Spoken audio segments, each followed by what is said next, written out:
I'm gonna do the planned versus actual. I wanna create that.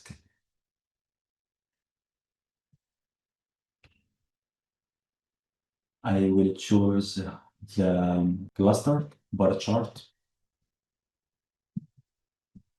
And which field we want to do that, the planned and the actual.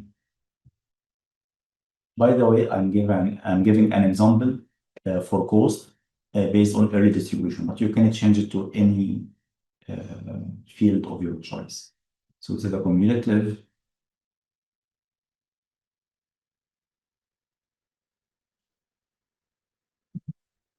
planned because in this visualization, the x-axis is where I want to show the information and the actual percentage.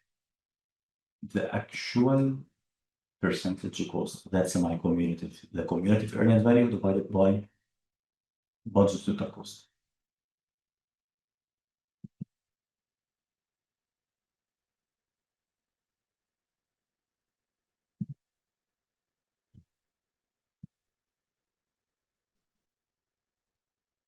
Okay. And what data you want to include? I choose here the activity level as well, level 4, the lowest level in the funnel, but you can change it to anything you want. I wanna choose that from my query where the level 4 is a primary key, that one.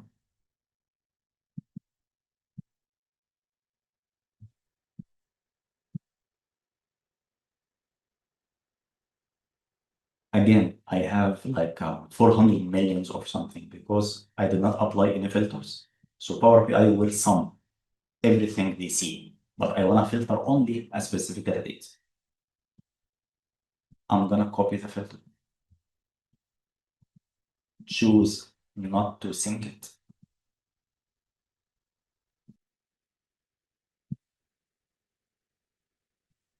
One of the cumulative costs here early.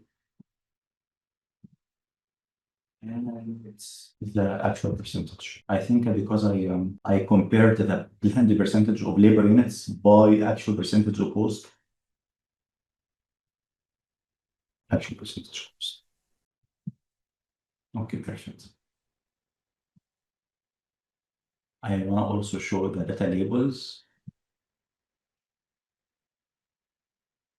And let's see if the slicer is working. Yeah, perfect. So that's another way to show the planned versus actual.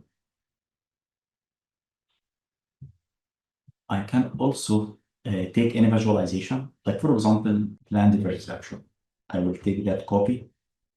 That's maybe for cost. Let's click that copy, go to here and paste it.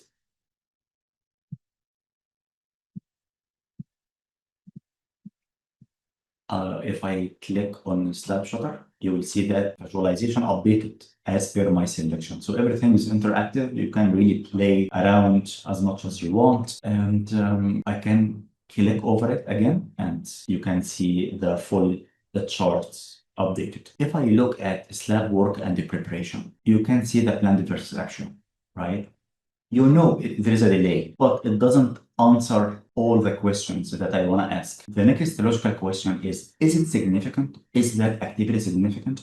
Because if I have a delay in housekeeping activity, I'm not really going to pay attention to it. But if it's a concrete activity, a major activity, I want to pay more attention to it. Even if it's 10% delay in concrete, I want to pay more attention to that. But I don't have that information available here. What I can do is I can go to the tooltips. I can add as many parameters from the model as I want to assist me in my analysis. So for example, I want to see the budget total cost.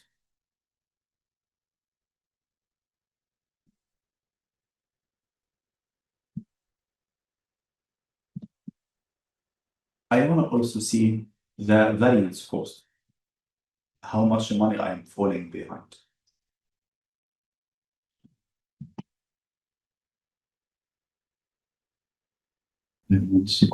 Cost variance. I want to also see earned value cost. For you can add whatever you want, even labor units. I'm just giving you an example. So the good thing about that is these values are not a part of your chart. They are not visible anywhere. But if you hover over your visualization, you will see this information. So you know that, for example, this activity is in delay. When I hover over it, I know that there is $20,000 cost variance. That's really good information to look at. Slab shutter, if you hover over it, you know that there is negative 43,000. So it's a complementary to your analysis, but not essential in the chart itself.